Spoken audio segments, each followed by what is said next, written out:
एक मात्र सांगतो की मी साहित्य, संगीत, नाट्य वगैरे कला या माझ्या आनंदासाठी जोपासल्या.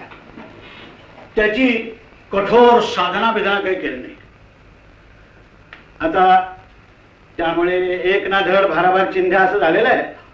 आता लोक केवळ शिष्टाचार म्हणून त्याला अष्टपैलू वगैरे म्हणत असावेत. माझ्या एका वाचकाने मला पत्र पाठवून विचारलं होतं की तुमची साहित्य साधनेची वेळ कुठली. आता माझं साहित्य वाचल्यानंतर मी साधना विधना आणि ज्ञानोपासना वगैरे करत असेन अशी त्या वाचकाला कशी काय शंका आली देव जाणे. पण त्यातूनच माझ्या सखाराम गटणे या व्यक्तिचित्राचा त्या भयंकर साहित्यिक भाषेमुळे जन्म झाला. मी कधी पेटी पुढ्यात घेऊन राग बीग घोटत बसलो नाही की कधी आरशापुढे उभं राहून अभिनयाची साधना बिधना केली.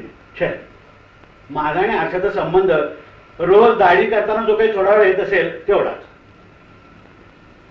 ज्या पुस्तकात माझं मन रमलं ती पुस्तकं मी वाचत आलो.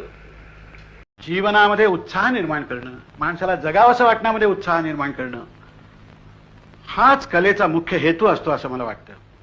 मला एकच समाधान आहे की मी हे जे काही लिहिलं, काही जो अभिनय वगैरे केला त्यातून कुणाच्या तरी जीवनामध्ये मी थोडाफार आनंद निर्माण करू शकलो.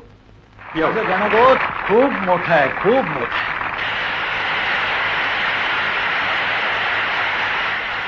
आता संध्या छायाना केव्हा दाटायचं तेव्हा दाटू देत. मी कशाला त्याची काळजी करू. आईला तीरावरतीच पाहण्यासारखं इतकं आहे की पहिलं तीराची चिंता मी कशाला करायची. माझी मैफिल चालूच आहे.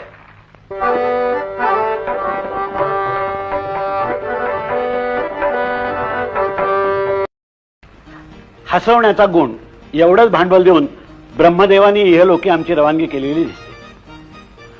उद्या समजा वर गेल्यानंतर ब्रह्मदेवानी मला विचारलं की वत्सा पुरुषोत्तमा, तुला हे भांडवल देऊन मी खाली पाठवलं, त्यातून तू लोकांना काय दिलंस ते मला कथन कर. तर मी त्या ब्रह्मदेवाला सांगेन की ब्रह्मदेवा, मी लोकांना काय दिलं याचा मी कधीही हिशोब ठेवलेला नाहीये. पण लोकांनी मला जे काही दिलं ते मिळणं तुम्हा देवांच्या बापाच्या सुद्धा नशिबात नाहीये. लोकांनी मला त्यांच्या जवळची एक बहुमोल वस्तू दिलेली आहे, ती म्हणजे त्यांचं हास्य.